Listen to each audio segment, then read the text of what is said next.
দর্শক ২১শে August grenade হামলা, তারেক রহমান ও বাবর সহ সব আসামিকে খালাসের বিরুদ্ধে আপিল শুনানি চলছে সর্বোচ্চ আদালতে। বিস্তারিত জানতে এই মুহূর্তে সরাসরি যুক্ত হচ্ছি আমাদের সহকর্মী জাবেদ আক্তারের সঙ্গে। জাবেদ, আপনার কাছ থেকে এই বিষয়ে বিস্তারিত জানতে চাই। সেখানে সকাল ৯:৩০টার দিকে এই রাষ্ট্রপক্ষ যে আপিল করেছিল সেই আপিলের শুনানি শুরু হয়েছে। আপনি জানেন যে এখন থেকে ২১ বছর আগে, প্রায় ২১ বছর আগে ২০০৪ সালের ২১শে আগস্ট বঙ্গবন্ধু এভিনিউয়ে আওয়ামী লীগের যে সন্ত্রাস বিরোধী সমাবেশ, সেখানে গ্রেনেড হামলা চালানো হয় এবং সেখানে ২৪ জন নিহত হন, যেখানে আওয়ামী লীগের তখনকার নেত্রী আইভি রহমান ছিলেন এবং প্রায় ৩০০-র কাছাকাছি মানুষ তারা আহত হয়েছিলেন। এবং এরপরে ২০১৮ সালের ১০ই অক্টোবর শাহেদ নুরউদ্দিন দ্রুত বিচার ট্রাইব্যুনালের বিচারক, তিনি রায় দিয়েছিলেন, যেই রায়ে সাবেক স্বরাষ্ট্রমন্ত্রী লুৎফুজ্জামান বাবর সহ ১৯ জনকে মৃত্যুদণ্ড দেওয়া হয় এবং বিএনপির ভারপ্রাপ্ত চেয়ারম্যান তারেক রহমান সহ ১৯ জনকে দেওয়া হয় যাবজ্জীবন এবং আরও ১১ জনকে বিভিন্ন মেয়াদে সাজা দেওয়া হয়। সেই ১১ জনের ভিতরে পুলিশ সদস্য যেমন ছিলেন, সেনা কর্মকর্তারাও ছিলেন। এর পরবর্তীতে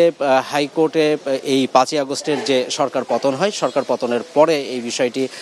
আবারও এটি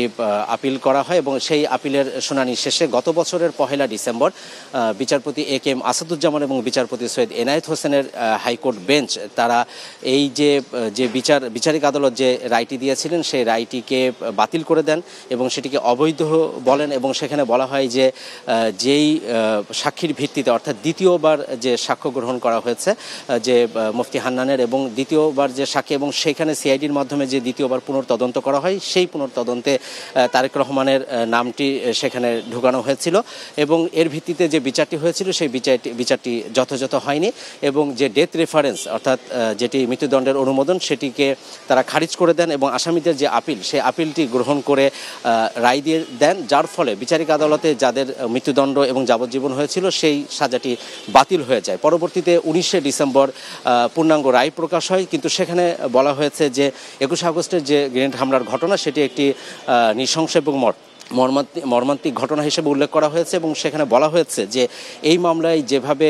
সঠিকভাবে তদন্ত করার দরকার ছিল, স্বাধীন তদন্ত, সেটি করা হয়নি এবং এটি যাতে পুনর্তদন্ত করা হয়, এই কারণে এই মামলার যে রায়ের যে অনুলিপি সেটি স্বরাষ্ট্র মন্ত্রণালয়ে পাঠানোর কথা পূর্ণাঙ্গ রায়ে বলা হয়েছিল। এর পরবর্তীতে ১৯শে মার্চ রাষ্ট্রপক্ষের পক্ষ থেকে এই যে হাইকোর্টের যে রায়, সেই রায়ের বিরুদ্ধে তারা লিভ টু আপিল করে, সেই লিভ টু আপিল গ্র্যান্ট হয়। সেটি মঞ্জুর হওয়ার পরে গত ১লা জুন আপিলের অনুমতি পায় রাষ্ট্রপক্ষ। এর মধ্যে বেশ কয়েকদিন তারিখ পড়েছিল কিন্তু শুনানি শুরু হয়নি। গত মঙ্গলবার সবশেষ বিএনপির খালেদা জিয়ার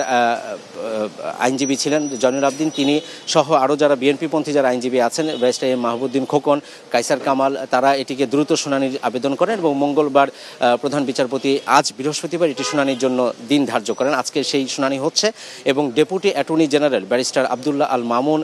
অতিরিক্ত অ্যাটর্নি জেনারেল অনিকার হক, তারা শুনানি করছেন এবং এই শুনানি হয়তো আরও